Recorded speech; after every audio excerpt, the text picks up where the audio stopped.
Então, pessoal, muito boa noite.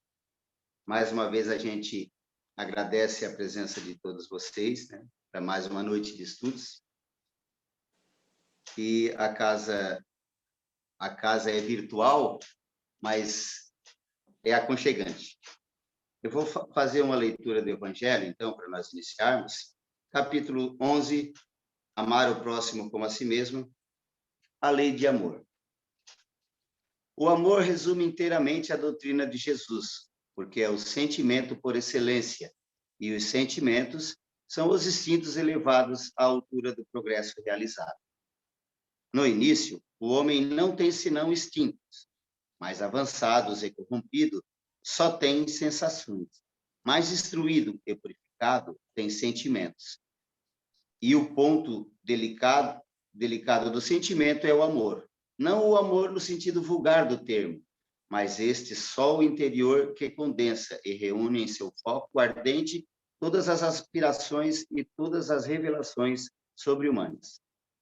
A lei de amor substitui a personalidade pela fusão dos seres e aniquila as misérias sociais. Feliz aquele que, ultrapassando a sua humanidade, ama com amplo amor seus irmãos em dores.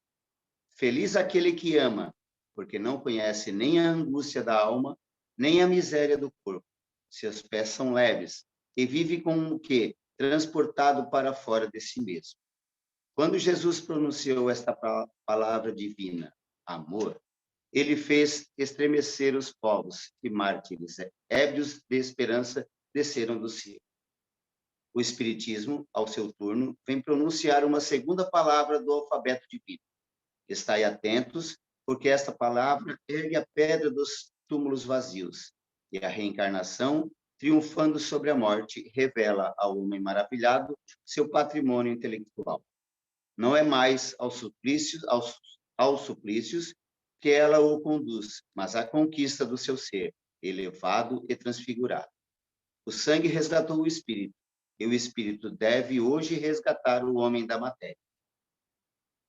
Disse eu que, no início, o homem não tem senão instintos, e aquele, pois, em que os instintos dominam, está mais próximo do ponto de partida do que do objetivo. Para avançar em direção ao objetivo, é preciso vencer os instintos em proveito dos sentimentos, quer dizer, aperfeiçoar estes, sufocando os germes latentes da matéria. Os instintos são a germinação e os embriões do sentimento. Eles carregam consigo o progresso como a bolota encerra o carvalho. E os seres menos avançados são aqueles que, não se despojando senão pouco a pouco de sua crisálida, permanecem escravizados aos instintos. O espírito deve ser cultivado como um campo. Toda a riqueza futura depende do labor presente, e mais do bens terrestres, levar-nos-á à gloriosa elevação. É então que, compreendendo a lei do amor que une todos os seres, nelas encontrareis as suaves alegrias da alma, que são o prelúdio das alegrias celestes. Lázaro, Paris, 1862. Então, com essas palavras que o Evangelho nos diz, nos ditou agora, com a graça de Deus misericordioso, com o auxílio de Jesus, nosso irmão maior, através dos mentores espirituais de nossa casa, Linha de Amor de Deus, de nossos mentores individuais, agradecemos a oportunidade de, mais uma vez, estarmos aqui para ouvir e aprender um pouco mais sobre essa doutrina que tanto nos faz caminhar em busca de nossa evolução moral e espiritual. Com gratidão em nossos corações, vamos dar início aos trabalhos de hoje, passando a palavra ao nosso amigo Walterney Ângelo Helst, Consolador Prometido de Sara, que vai nos brindar com o tema Jesus e a multidão. Walterney, como você diz, o povo de Jerusalém é todo seu. Valeu, Ana. Obrigado, um abraço, um prazer, uma satisfação imensa estar aqui com vocês, uma alegria muito grande. Espero que muito em breve possamos estar num contato presencial. Eu estive em Balneário Gaivotas e Deixa eu só fazer um parênteses que começou a gravar. Vocês estão pegando bem que deu aqui uma quebra de sinal, eu acho. Tá tudo certo? Tudo Estão certo. ouvindo bem? Sim. Então tá. Eu estive em Balneário Gaivota sábado e eu estava comentando com eles. Lá eu fiz a palestra presencial. E foi incrível, gente. Eu cheguei lá um pouco cedo. Aí cheguei umas 6h pouco, 6h30, por aí. Aí fui dar uma volta no mar. Deixei o carro ali na entrada, fui lá na praia. Quando eu entrei na beira-mar, na praia mesmo, eu dei com aquela lua gigante. E ela estava cintilando sobre as ondas, uma coisa incrível. Isso só foi possível porque eu fui lá. Então, é claro que nós temos que ter todas as cautelas, que temos que ter essas prevenções, essas preservações necessárias nesses tempos de pandemia, mas não percamos de vista que, em razão até da natureza na qual nós fomos forjados, nós somos seres sociais, nós temos uma dependência da relação social, do toque, do contato, da fala, dos olhos. Nós temos dependência disso. Nós estamos sendo empurrados por várias circunstâncias para dentro de casa, estamos achando que a nossa casa ela nos sustenta. Hoje em dia tudo é feito via delivery e internet e tal.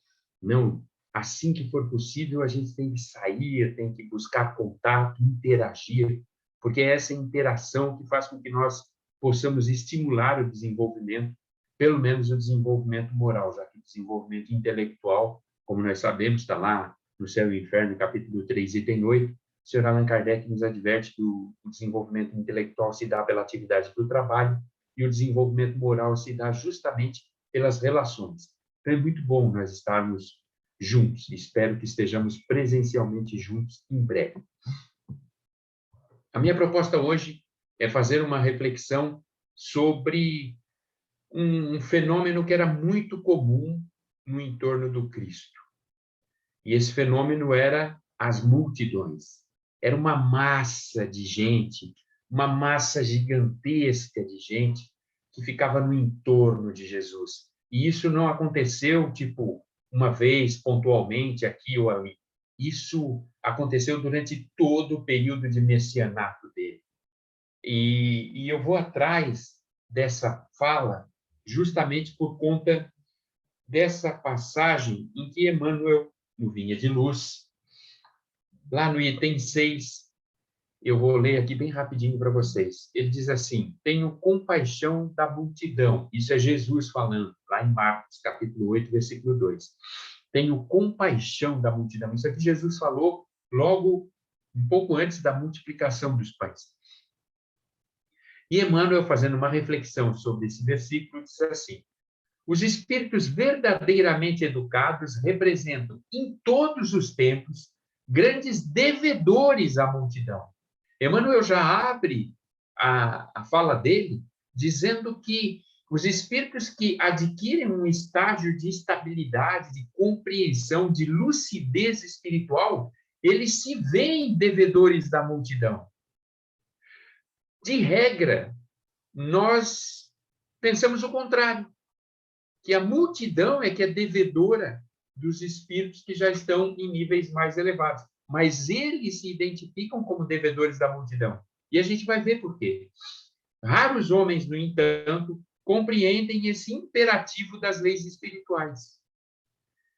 São muito poucos aqueles que se identificam com a multidão e veem na multidão a raiz do seu desenvolvimento. É mais ou menos isso que Emmanuel está dizendo. Em geral, o mordomo das possibilidades terrestres, meramente instruído na cultura do mundo, esquiva-se da massa comum. Sabe? Não se mistura. Ao invés de ajudá-la, explora-lhe as paixões.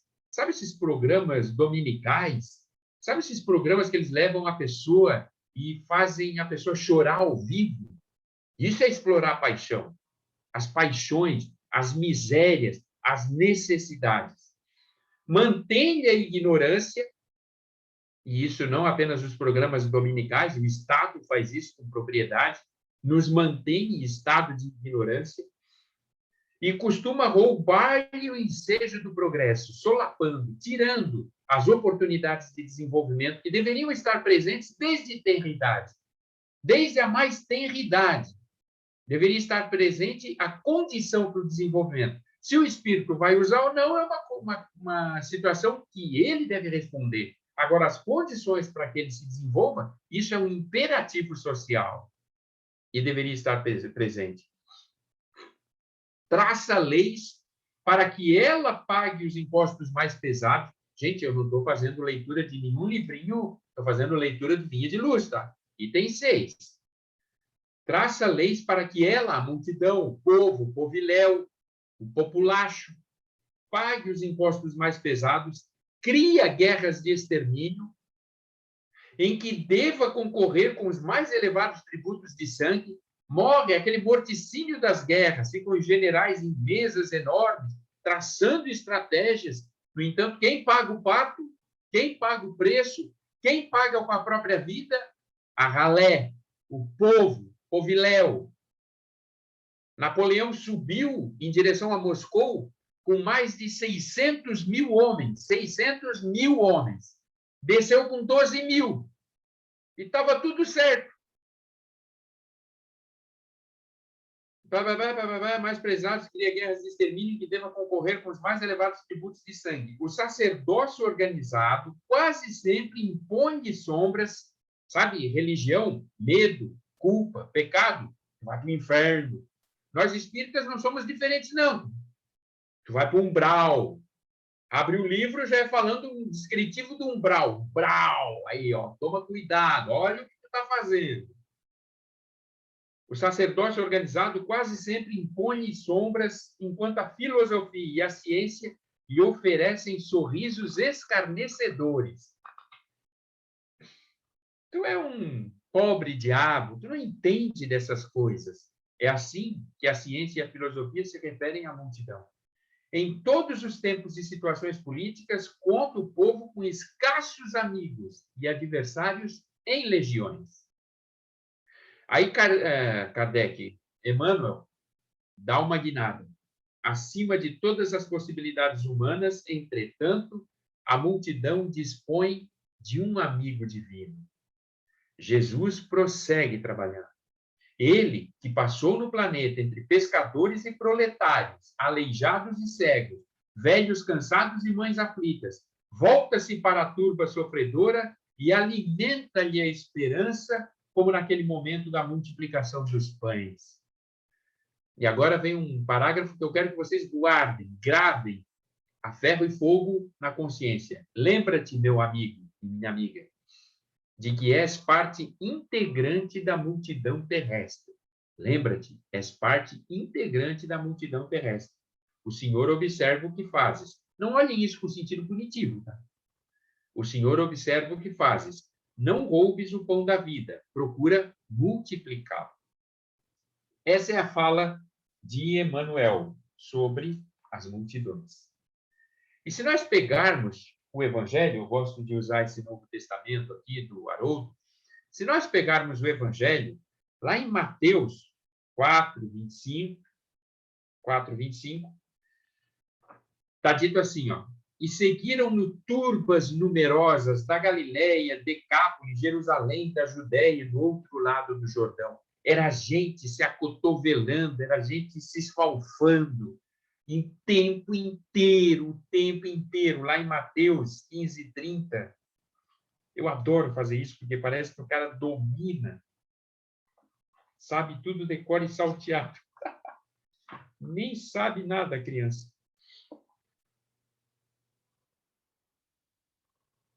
Curas junto ao lago.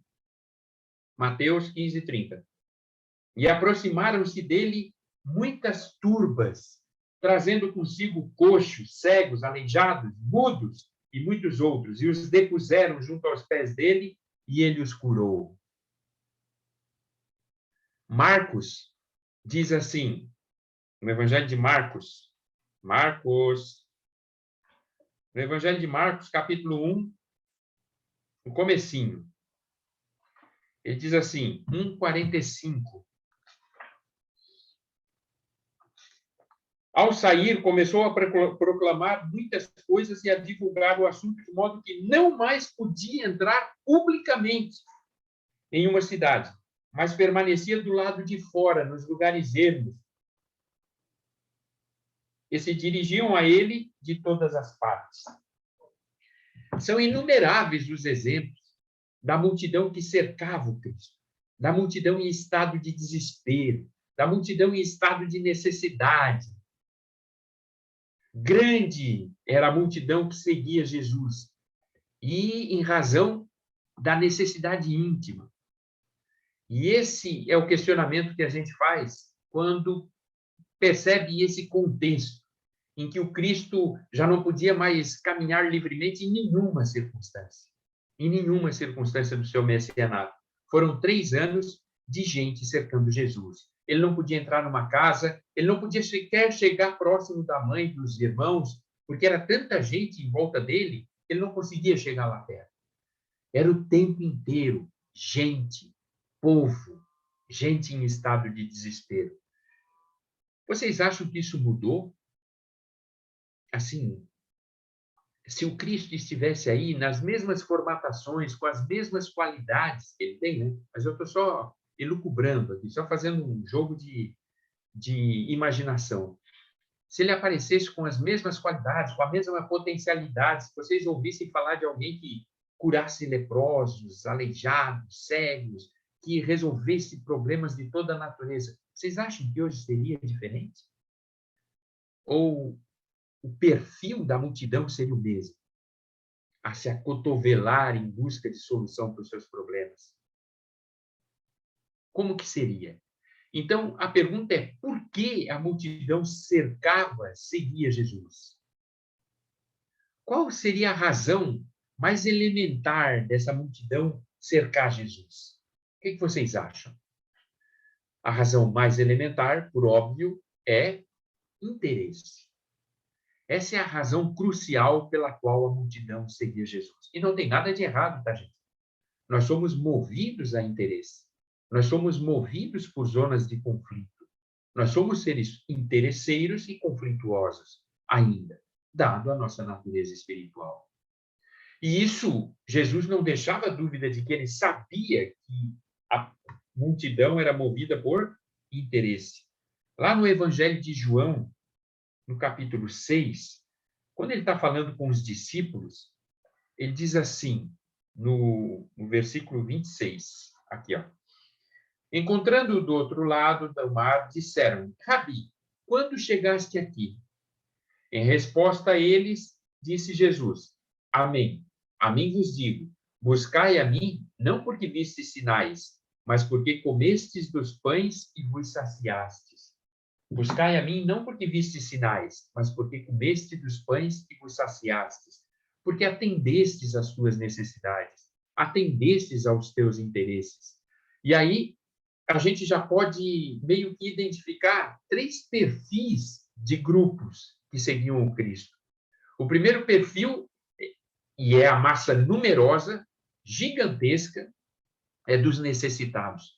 Aqueles que buscavam o Cristo para resolver uma questão imediata, uma questão para ontem. Ou era a fome literal, ou era a necessidade de sarar alguma doença ou alguma deformidade, enfim, ou era uma tragédia pessoal, como vários foram buscar o Cristo para resolver seus parentes, seus amados doentes. Então, essa era a grande massa que seguiu o Cristo. Havia ainda um grupo de curiosos que queriam ver quem era aquele cara. O que ele efetivamente fazia? Será que ele era tudo aquilo?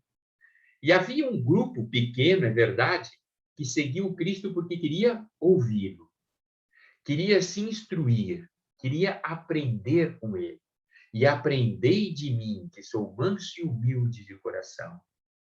Um grupo pequeno, seleto, que já pressentia e vislumbrava o descortinar de um horizonte mais largo para a existência do que aquela vida material miserável, seguiu o Cristo com esse propósito. Mas a esmagadora maioria buscava Jesus por interesse. Um interesse aparentemente mesquinho, mas que denotava, em verdade, uma infância espiritual. Porque não é assim que age a criança. A criança, em tenridade, pequenininha, não é assim que ela faz? Eu quero, eu quero, eu quero, eu quero, eu quero, eu quero, eu quero já, eu quero agora, eu quero. A criança só quer o que ela pode ver, o que ela pode alcançar, o que está ao alcance da mão. É o ambiente circunscrito da percepção da criança. A criança não constrói um pensamento abstrato sobre coisas do vir a ser, do porvir, do amanhã. Ela trabalha com concreto, com hoje. Então, ela quer para agora. A multidão é exatamente assim. Age da mesma forma, busca do mesmo modo, quer rapidamente a satisfação dos seus interesses. A multidão representa um espírito embotado na matéria, perecível, mutável, volúvel.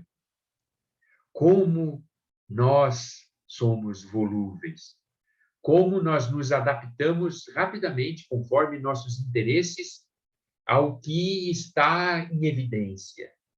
Se chega alguém com certo poder diante de nós, da multidão, e afirma determinada coisa de forma peremptória, a gente diz, é verdade, é isso aí mesmo, concordo contigo, é isso aí, tem que matar mesmo. Aí chega alguém com um pouco mais de poder do que aquele e diz assim, coisa feia, não tem que matar. É verdade, não tem que matar, não. Nem sei, foi ele que falou, hein? Não fui eu, foi ele. Nós somos volúveis. E esse exemplo foi dado, está lá em João, mesmo capítulo 6, Lucas e João, na verdade, né? João no capítulo 9, Lucas no capítulo 23, que é o momento que o Cristo chega em Jerusalém, vocês lembram? Quando o Cristo chega em Jerusalém, como é que ele é recebido pela multidão? Aê! Yeah! Esse é o cara! Viva! Parabéns! Toca aqui, Jesus! Aê! Toca aqui, Jesus! 3 dias depois, uma semana, na verdade, não foi 3 dias depois. Uma semana depois, o que essa mesma multidão estava gritando?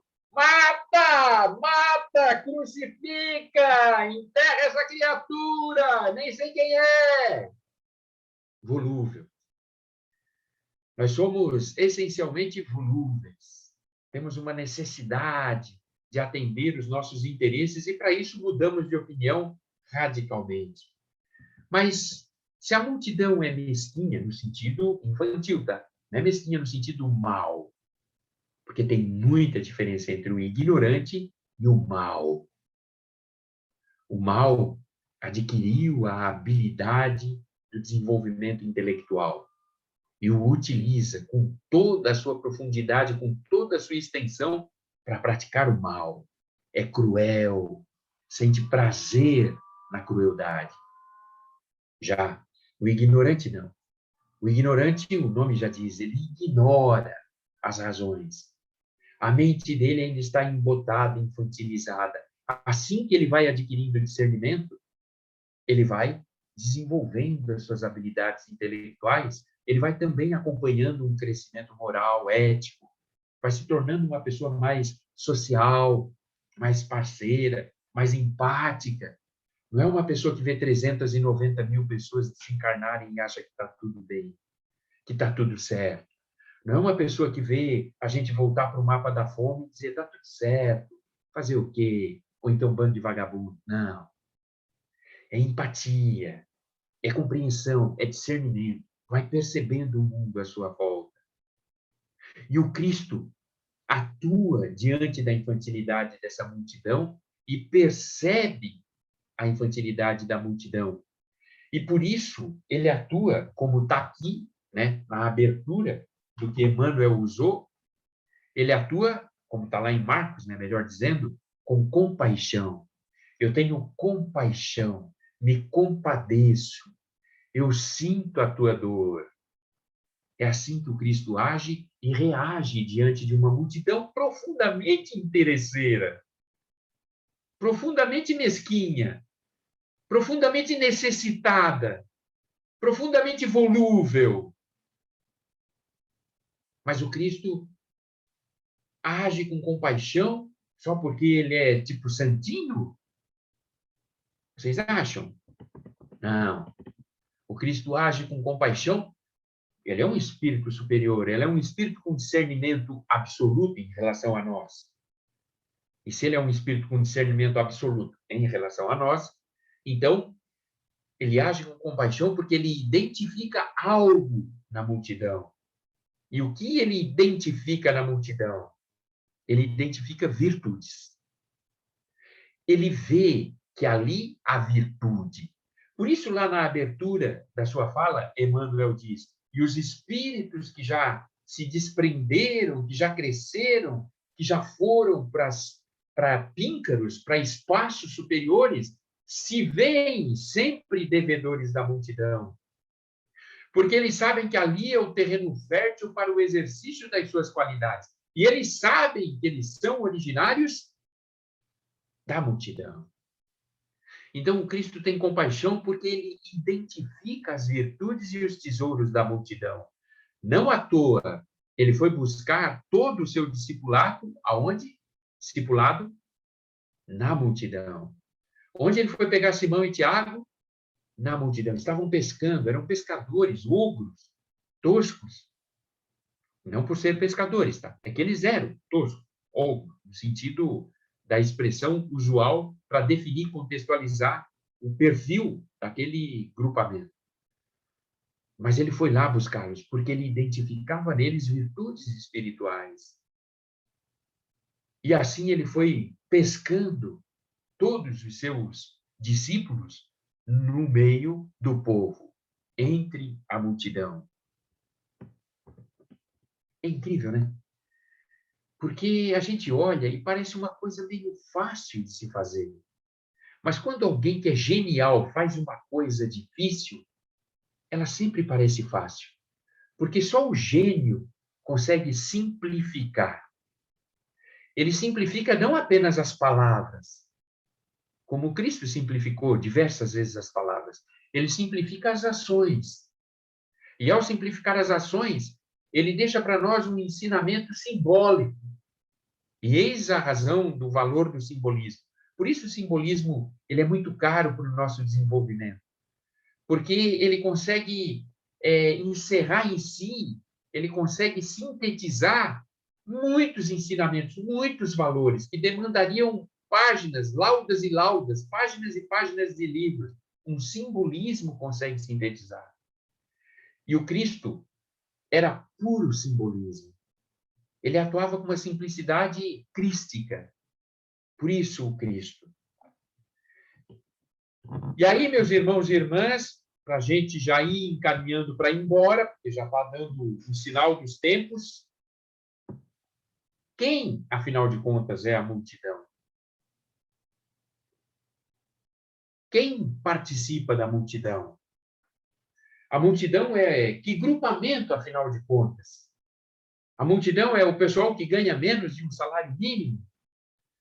A multidão é, sei lá, o servidor de quinta categoria, no sentido de classe mesmo?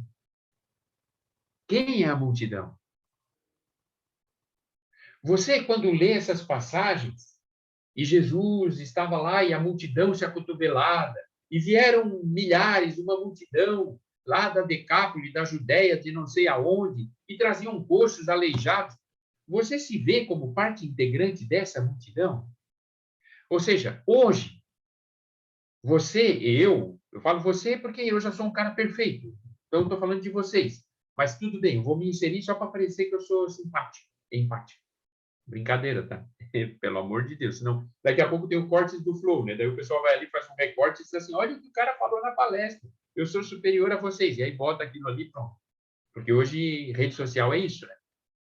Aliás, é um ambiente extremamente arriscado, né? Rede social, é incrível como nós ficamos aprisionados ali dentro e ficamos nos retroalimentando com um monte de mazela, de coisa sem sentido, de coisa muito pobre mesmo.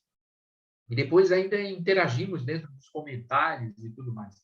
Rede social é um ambiente mais perigoso que um deserto cheio de animais peçonhentos. É muito arriscado.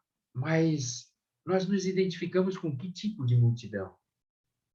Porque nós somos multidão. Ou há dúvida em você de que você é multidão? De que você integra a multidão? De que você faz parte desse grupo humano maltratado, desse grupo humano dilapidado, desse grupo humano tiranizado, oprimido.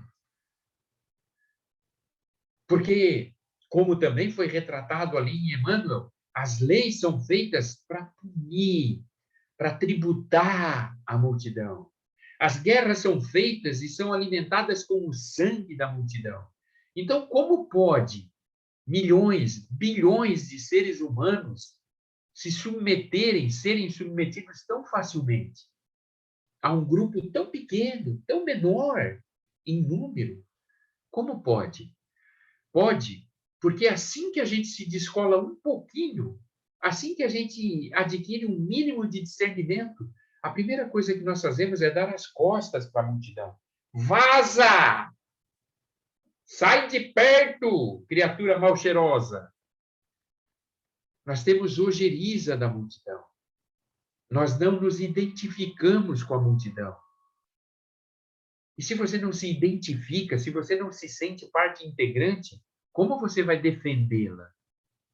Como eu vou defendê-la? Ninguém defende o que não ama, ninguém ama o que não conhece. Ninguém defende o que não ama, ninguém ama o que não conhece. Então, é necessário mergulhar na multidão. Que exemplo nós tivemos clássico de alguém que vivenciou o que falava? Isso mesmo. Eu sei que vocês pensaram. Quem mergulhou na multidão? Quem nasceu em estado de miserabilidade e desencarnou entre miseráveis? Quem viveu, comeu junto, ceiou e dormiu com miseráveis? O Cristo. Ele não apenas exemplificava a multidão com crase. Ele era parte integrante da multidão. Porque é o único jeito para que essa multidão encontre defensores. É que aqueles que encontrem um mínimo de discernimento, que tenham um mínimo de condição, seja econômica, seja social, seja política, seja física, não importa.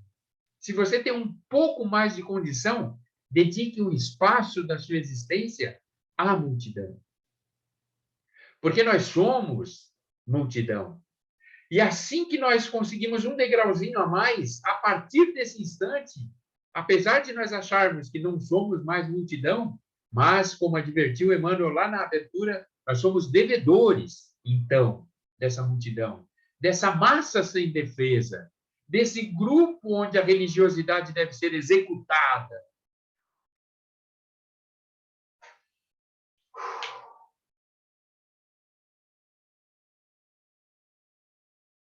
Eu sei que aqui não é um espaço, não é um ambiente propício para pausas. Mas eu acho que cabe nós pararmos um instante e nos posicionarmos diante das circunstâncias, das condições da vida e ver os instrumentos pelos quais nós temos condição de manejar, ou seja, quais são as ferramentas das quais nós estamos instrumentalizados. Dá uma parada, uma refletida, uma respirada. Olha para o lado e vê. Meu Deus, eu faço parte disso. A mesma lua que todo mundo acha lindo, está ali fora, ali, ó, uma lua cheia, maravilhosa. A mesma lua cuja luz pálida nos alcança, alcança a todos. O mesmo sol que brilha para um, brilha para todos. Mas há uma massa gigantesca que não consegue mais abrir os olhos, não consegue mais erguer o corpo. E essa massa demanda esse olhar compassivo, esse olhar amoroso. Pelo amor de Deus, a nossa religião, ela só subsiste no ato de amar.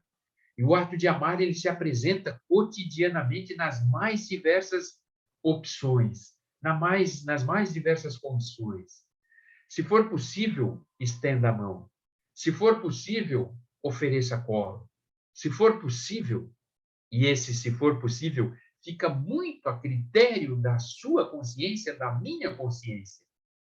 Se for possível, seja multidão.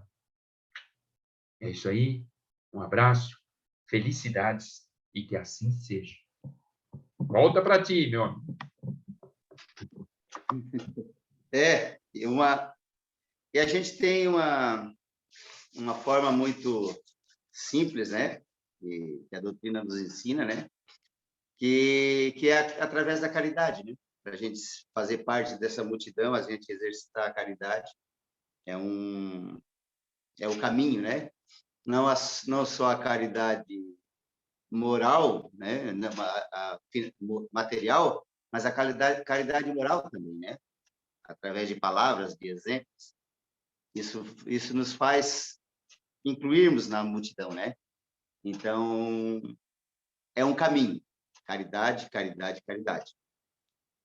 Queremos agradecer a sua participação, Vanderlei. Muito obrigado mais uma vez pelas palavras que nos dirigisse. Esperamos que também na próxima já estejamos no presencial, né? E tudo caminha para isso. E agora agradecemos também a presença de todos que se fizeram presentes, lembrando que na próxima terça-feira, às 7h30, a gente está de volta aqui, né, nesse horário, para mais um bate-papo da doutrina espírita. Então, eu passo agora a palavra para a Renata, ela vai fazer o encerramento. Agora é com você, Renata.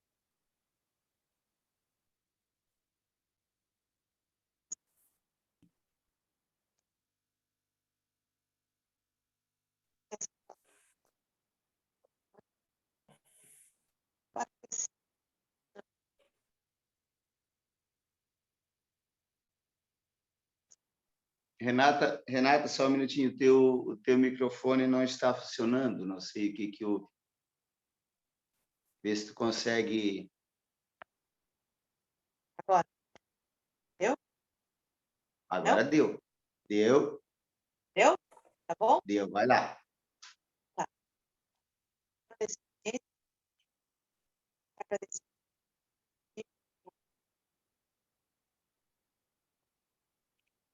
Não, Renato, Deu? não funcionou. Não funcionou. Ah, tá funcionando? Parece que sim agora. Vamos ver. Tá? Então vamos ver. Eu tirei o microfone para ver. Isso, é isso aí mesmo. Vai lá. Então tá. Então vamos lá. Que Deus Pai de infinita bondade nos ilumine nessa noite de hoje com teus bálsamos salutares, com tuas luz renovadora, para que assim possamos receber, de acordo com o nosso merecimento, cada energia que nesse momento esteja adentrando sobre todos nós. Deus Pai de infinita bondade, agradecemos por esta oportunidade que tem nos dado, por estarmos aqui juntos e reunidos, mesmo sendo virtualmente, aprendendo um pouquinho mais da sua doutrina, e que esse aprendizado, né, faça com que cresçamos moralmente, espiritualmente, para seguir a nossa caminhada, firmes, fortes, renovados e revigorados. Pedimos também, Pai, que essa tua luz se expanda sobre todas as pessoas que nesse momento estão sofrendo espiritualmente, estão sofrendo fisicamente com dores, que essas dores sejam curadas, que seus bálsamos renovem cada um que nesse momento esteja necessitando. Pedimos também, Pai, para que o nosso mundo, o nosso país, o nosso estado, o nosso município receba também toda essa tua energia, para que assim possa renovar a esperança, o amor, a caridade dentro de todos nós. De todos nós que nesse momento estamos necessitando de um pouquinho dessa sua energia. Pai de infinita bondade, mais uma vez, estamos aqui inteiramente à sua disposição. E mais uma vez agradecemos a essa oportunidade. Louvado seja o vosso nome, venha a nós o vosso reino, Seja feita a vossa vontade, assim na terra como nos céus. O pão nosso de cada dia nos dai hoje. Perdoai as nossas ofensas, assim como nós perdoamos a quem nos tem ofendido. Não nos deixeis cair em tentações, mas livrai-nos, Senhor, de todos os males. Que assim seja, com a graça de Deus. Que assim seja. E assim seja. Boa Então, muito noite. obrigado ao pessoal aí que participou, né? Mais uma vez. Eu que Uma boa agradeço. noite a todos. Deixa eu só tirar uma dúvida. Ficou gravado, né? Daí como é que eu acesso? Como é que eu tenho acesso à gravação? Fica disponibilizado onde?